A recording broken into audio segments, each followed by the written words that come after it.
Yeah. Huh? Yeah, it's like, as a Sundays, Mondays are a longer day. And when first she's like, like what? Oh my God, like you what? Like a 10-hour day? Like those are like, that's off season. Like that's like a day off. Where are we at? I don't know. Good win, obviously, for us last week. Come back. I liked how we responded. I like how we accepted the challenge and we came out and competed in a hard way to get a win, and how everybody played. I thought we played a complete game in every phase. Obviously disappointed we didn't score more with the turnovers in the red zone turnovers and the missed field goal in the first half. Should have put up some more points, but overall I thought we played a really good game as a team. But on to this week, obviously huge challenge. Getting to play Missouri, a team that very different team at home and on the road and during the year. And I can't tell you why. I'm sure you have to ask Barry why maybe that is, but we're playing them at their place, and so we have to deal with the good side of things. Where they've, they're averaging over 40 points a game at home. They're undefeated at home. I think they've just about blown out everybody that's come in there to play at their place. So they're a team that plays with a lot of confidence at home and has played extremely well this season. Got some talented guys on defense. I think they have an excellent defense. Can create a lot of problems for you, give you a lot of different looks with what they do defensively. Obviously, offensively, have some good skill position, great tight end, great running back, good offensive line. They're able to keep balance. Got to see they had to play with their backup quarterback, which a lot of people have this year. And but I imagine after being out for a couple weeks, they'll get their starter back as well. It would seem like to me. I don't know. I haven't heard any of that yet. You guys probably know that more than me. At this point, if you've heard anything today. So, injury-wise, we came out of the last game pretty healthy. So that's a big positive. Talked to Zuniga. We're hoping is healthy this week to go. Held him out last week, and hopefully he's healthy to go this week. That's about it. Anybody else injured you want to know about? Yeah, he's checked out clear. So just, but with what it is, so I guess he should be okay.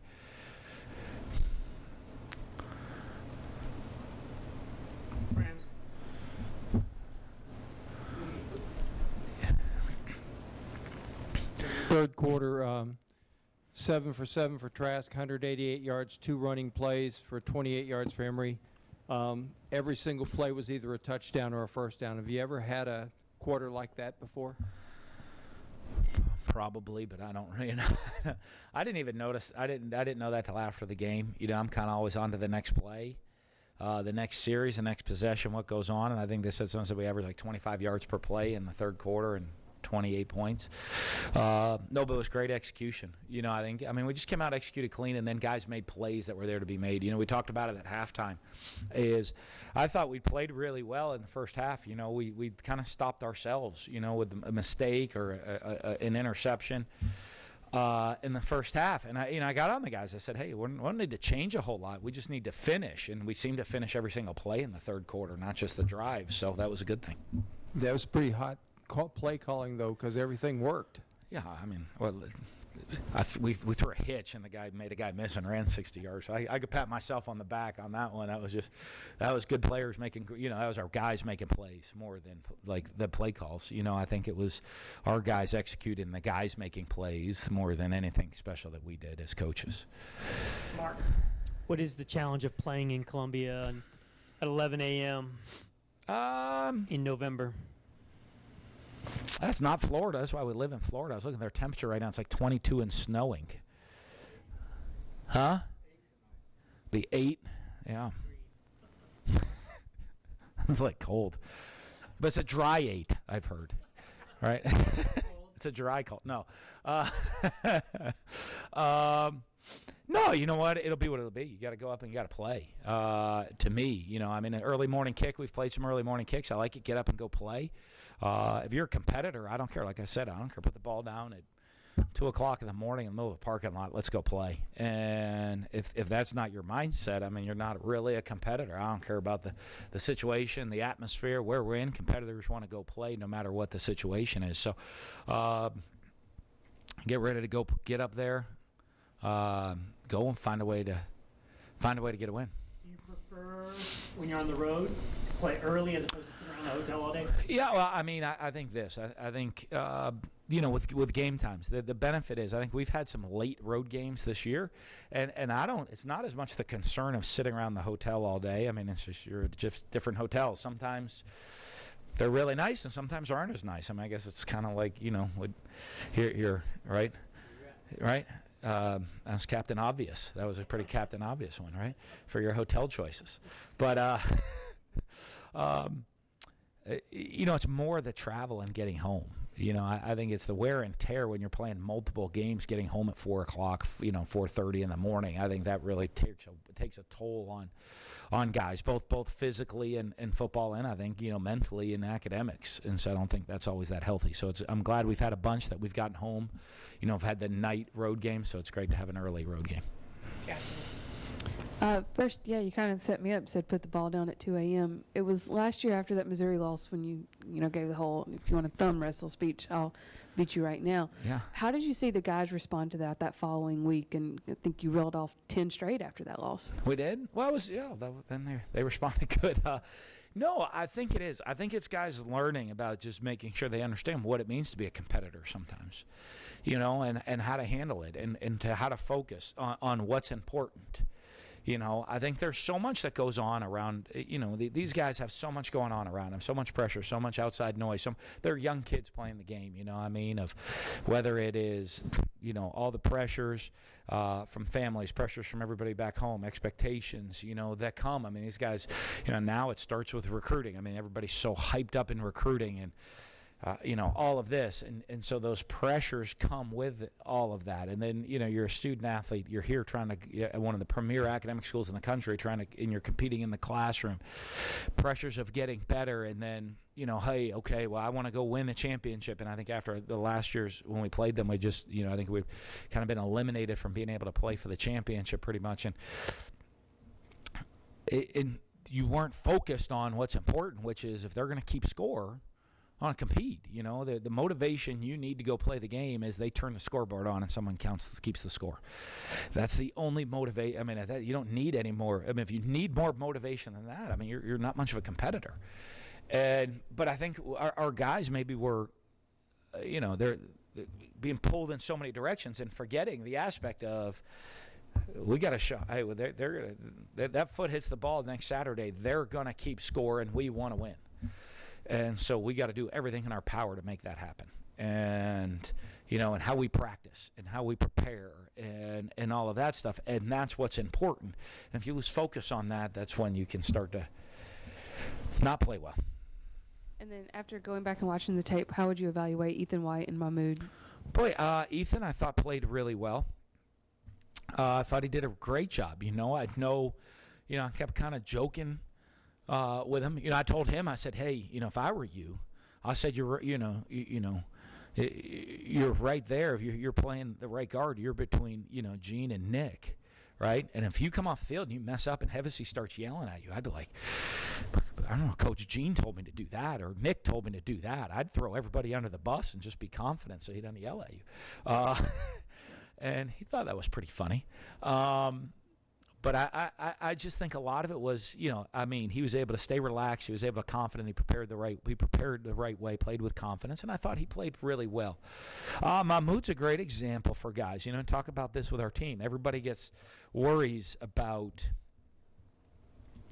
how many plays did I play? Who went in the game first? Oh, this guy played the first series, and I didn't play to the third series. And I only got this many snaps. I only got that many snaps. Mahmoud was a SEC Freshman of the Week, played 19 plays. Right? And a great message for guys on the team, and I talk about it. Worry about the plays you're in the game, right? Don't worry about the plays you're not in the game. When you're not in the game, be focused what's going on in the game so you're better prepared for the plays when you are in the game. And so that you can play at an extremely high level on the plays that you are in the game. And, he played one of our fewer snaps of guys on defense. I think, we had 20 some guys, I think, played with more snaps than Mahmoud did, but he was the SEC Freshman of the Week. Why? Because he made his 19 plays count. Made plays on those 19 plays. So it's a good learning lesson for guys. Worry about the plays that you're in, not the ones you're not in. Those, I'm not going to grade you on the ones you're not in. Oh, we do. We have our Juice Boys and the Juice Man of the Week. They grade them a little bit, but not quite as severely. Kyle's had his share of obstacles after the Missouri game where he got a chance and looked pretty good, had the broken foot. How low a point was that for him, and how challenging was that to get through all that? I think huge because, he was coming off a game where he, hadn't played a whole lot, got in the game, played pretty well, and then gets injured. I think, it happened, and if I'm not mistaken, it's kind of similar deals happened to him in the past. And so, but I just think it shows his mental resolve that he never let that slow him down and, ready to go, continue to move forward, continue to work, prepare, improve, get better.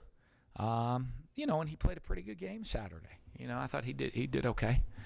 But, and I think, he's going to continue to grow, continue to improve. And just be more confident in what he's doing. What are the things Emory Jones? I know he's had to show some real patience here this past month or so, but what are the things that he's doing a lot better now that are going to give him a shot to compete for that job next year? I don't know that he's doing things a lot better now than he's been doing for the last month. I think he continues to grow and improve. The biggest one for me, kind of in general, in the last stretch of time. His biggest one that we always talk about with him, and he knows this, is just consistency. Of that, I think he can make some special things happen on the field. He's got a lot of talent, both running and throwing with his arm. And one of the biggest ones, I told him is you guys hear me say this a lot with the quarterback is make the unspectacular plays. Is this consistency, and that's the one I talk to him all the time about, consistently making unspectacular plays. He can make spectacular ones. But consistently make the easy, unspectacular play. And I think that is always a learning curve, especially for young guys like, Coach, you see this spectacular play I made? I did. Absolutely, I saw it. It was unbelievable, right? But what about this little simple one here? I got you. Just do the little things and the simple things really, really well. And I think that's a big part of development. I think that's what he's improving on and continues to grow on and continues to learn from to do that. This is an all-encompassing quarterback string here. Felipe, where's my book or no? Okay. Where's Felipe right now? How close is he to getting in terms of his health? Oh, okay. And is he hiding? He's in the back. In terms of how close is he to rehabbing? He's out of the cast. Oh, okay. And on crutches in the walking boot. But no, it's going to be a while for him. He'll be, it'd be fortunate. He'll be fortunate if we can get him back for spring practice with the type of injury he had. It's not. That's not always one that is an exact date, I don't think, from dealing with some of those in the past. So, but it'd be good if we can get him back for spring practice, but I don't know if that's a possibility or not yet. Well, kind of continuing the QBs, how far has Kyle come in just recognizing defenses and knowing when to take off on scrambles? Yeah, he's come pretty far. I don't think he was behind in any of that. I think just in doing it live in games, but, he understood what was going on there in the field. I think you watch him run, we all laugh. Like I said, what's his, Jamel Holloway, but I don't know who else can run. Yeah, Randall Cunningham? Oh, Randall Cobb could do. Yeah. But, Randall Cunningham. Mike Vick? But, yeah, Michael Vick. But no, I think he does. I think he understands. I think part of it is he understands when to run. I think that's a big part of, hey, in this defense, I've got a seam here because they're in this coverage. There's going to be a lane for me to run into, and I can pull it down. Like he did. He ran and scrambled for that touchdown.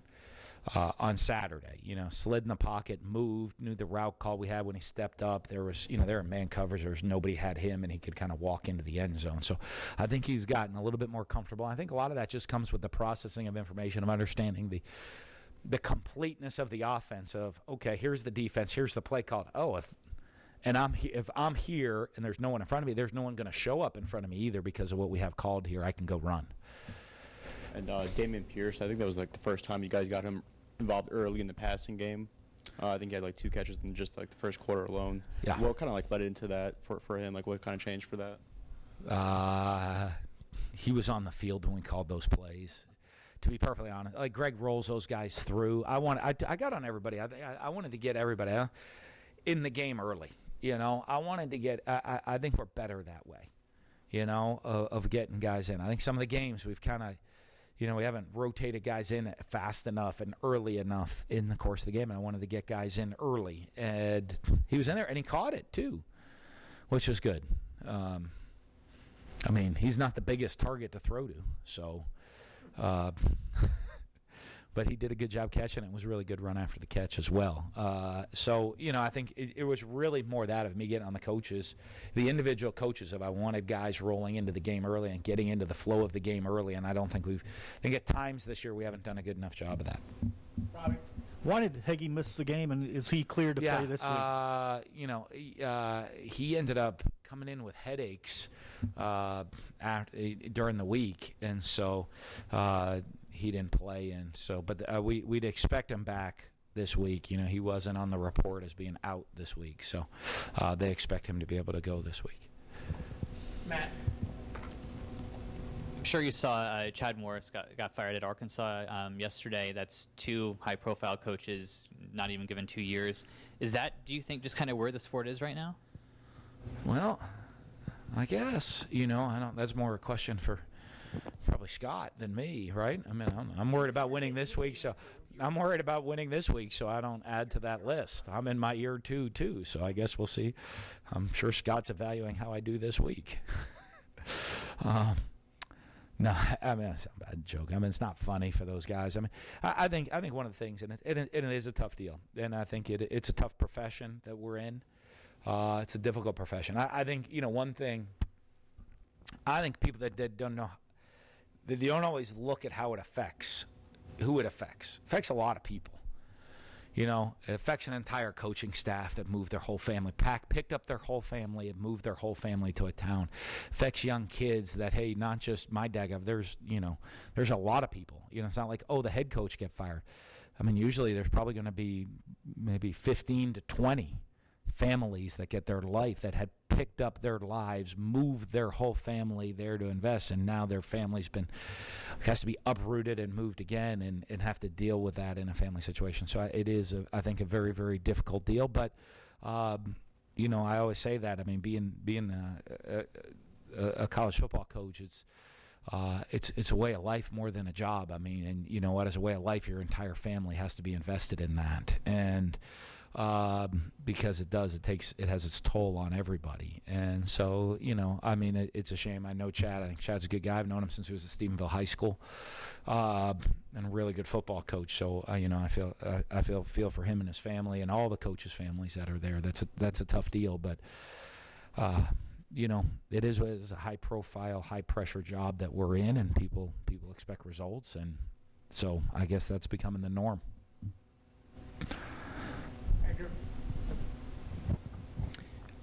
Yeah, how do you guys get Kadarius? Looked like the old Kadarius the other day. We ask you this all the time. How do you get the guy more touches? We find different ways. We found a couple different ways the other day. We have him in the pass game, getting it. And the thing is, we have a lot of depth at receiver. So it's. And as you guys have seen, it's not like always in the pass game. It's like, okay, just get this guy the ball. We kind of take what the defense gets. So it's not like we have a lot of plays that are designed just to get a specific receiver the ball. We have ways to move people around where we can expect to get them the ball. But still, if they give you a certain coverage, if we call this play, the ball's going to go here, or if they run this defense, it'll go here, this defense will go here, this defense, it'll go there. So, we tried to do the different things I think we did the other day, move him into the backfield, throw him some, a reverse pitch, try to get him a screen or those type of things. Because, we saw the other day when he has the ball, exciting things happen. Do you get tired of that question?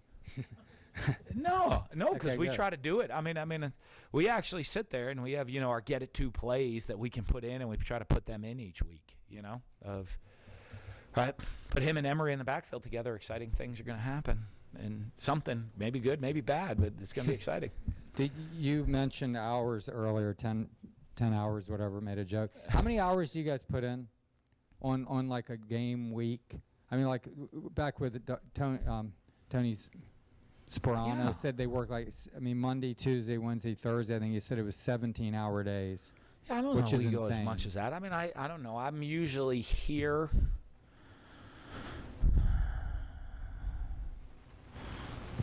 I usually get to the building by 6:30 in the morning. Like Sunday I might get in at 8 or 8:30. And then last night I left at about 9:30, 10 o'clock. And then Monday, this morning, you get in around 6:30s.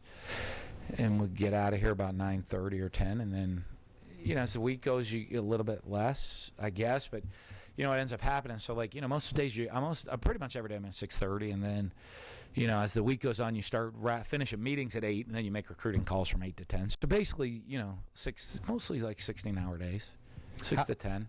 How much of that time is spent just dealing with player issues? Like we were talking about more for me than everybody else. Okay, because we were talking about Trey Dean's being frustrated or whatever, personal stuff. Everybody's How frustrated. I get it, but how much time do you feel you got to put into that on a daily basis? I do a lot, but that's part of being the head coach. That you do. You get I deal with all the extra little issues, whether it's player issues or player personal family issues, coaches' family issues, coaches' personal issues, or administrative issues that come in and that you just have to deal with those things. And just part of the deal. I got to deal with Steve. I got to come do this. I got to deal with y'all, right? I put the smile on and pretend I like you and all, but no, that's just part of the deal. I think I'll be honest with you. I think having been a head coach in this league for quite a while now, experience certainly helps. Of not to get frustrated, rattled sometimes when more of those issues come up than you want to have to deal with. A lot of little things get thrown on your plate. And I remember sometimes when you're a younger coach or, a little bit less experience as a head coach and not as much experience, you're in there and you're, okay, what do we got to do to win? How do I get these guys in this position? What's everybody doing? And you're kind of like, and so every little extra thing that keeps getting thrown on your plate, it kind of it gets more and more, it can get overwhelming. And I think after a while you just get used to it. And then you just get more comfortable with handling those situations and knowing that you'll be all right. You'll get what you need done. You have good assistants that if I'm missing somewhere, they'll pick up the pace somewhere. They'll pick it up somewhere else if I have to go deal with issues. So I think it allows you to get more comfortable with those things.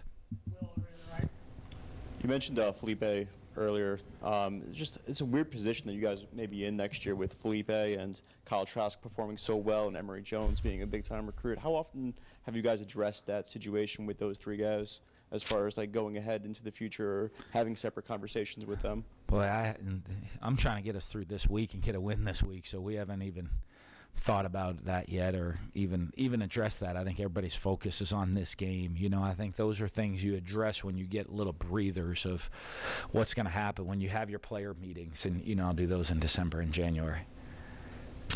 Go, Mark, and then we'll wrap it up with France. You said everybody's frustrated. Is that kind of why in the last couple of weeks you hit on Diabate playing 19 snaps and getting his, and then you hit on a couple of times now you hit on the Swain Hammond dynamic? Yeah. I think to learn from the young guys, because they are, like I said, these guys deal with pressures. Why isn't this? Hey, you were this many stars and you should be doing this and you should just don't worry about those things. And you look at the leadership of the receiver corps and the success that group has had because they understand it and bought into it. And you try to show that with a lot of younger players of the key to how to grow and how to develop. We live in such an instant gratification society, but you got to learn, you got to grow, you got to develop, and worry about the things that will make you a better player, not the ones that won't. And so that's what it is. So I think, all the guys, I tell everybody, hey, nobody played enough plays. Nobody got the ball enough times. Nobody had enough catches or enough tackles or enough sacks or enough. Nobody did. Right? And it's just the way it is. Don't worry about that. Worry about your performance in the plays that you're on the field. And if you do, you're going to realize you're going to start playing at a higher level. I was looking at that. Here's an interesting stat. Lucas Kroll played 25 special teams plays. Mahmoud played 19 plays on defense. So Lucas played more on special teams than Mahmoud played on defense. Worry about the plays you're on the impact you can have in all the plays that you're on the field. And I think as guys grow and they understand the game better and better and better, they get better at that. And, so I think that is. But, everybody, right? I'll be honest with you, we have 10 assistant coaches who would like to be the head coach, right? Don't worry about being the head coach. Take some notes, keep your file for when your opportunity comes. Worry about being the best at what your job is. And then if you do that event, you know what? You're going to get an opportunity. I think that's a way. One thing I always thought of in life is, for me coming up in the ranks, take notes on things at different positions, and if I'm in a situation, what would I do? Take some notes on that, but don't worry about it. Worry about being the best you can be at what you would. Take your responsibilities and do it to the best of your ability. And if you do those things, you're going to have more success, and all of a sudden, you'll get where you want to be. And I'm not sure we addressed this with you, but the NCAA's decision on image and likeness. Has it come up with recruits coming in, with recruiting? A little bit. I think it's getting there. I think I haven't wrapped my head around it all with it. But, it's something that, you think about and you start, one of the little things that get put on your plate. Like I said, I'm really worried about trying to beat Missouri, then find a way to beat Missouri this week, more than that. But it's little things you make notes on how we're going to address it, what's it going to be, how's it going to, what are the effects going to be, and what's the best way to manage all the consequences of it, good and bad, and unintended and intended, and what's right? Like it or not, I'm going to have to deal with all the consequences. And a lot of people won't. They just think it's a good idea. And, I'm the one that has to deal with all the consequences, so you got to think about all the consequences you're going to have to deal with. And there's good and bad. I think it's a great thing, but there's going to be a lot of consequences that come with it, and we're going to have to be ready to deal with all those. We're going to wrap it up with friends in the back. Dan, so many coaches that you read about, they can tell you at 10:14 in the morning on a Thursday what they're going to be doing at that exact moment. Are you that meticulous with your daily planning, or do you kind of fly? No, because if I do, it gets completely right. Steve's going to walk in and say, I need you to come talk to somebody, right? Or I just throw Steve on the bus. He's here. But if you do, you're going to come in and there's going to be some curveballs thrown at you, and that would throw you way off. I do like routine. I do have a very set routine. I can tell you at 10:15 on a Thursday, this is probably what I'm going to be doing, but it's not. I might not be doing that until 10:25, or I might not be doing it until 10:45, or I might start it at 9:30, depending on what's going on a given Thursday and what other things got thrown in and issues I have to deal with for that day. I can tell you pretty much on a daily basis, these are the things I have to get done on a daily basis, and sometimes you get them done early.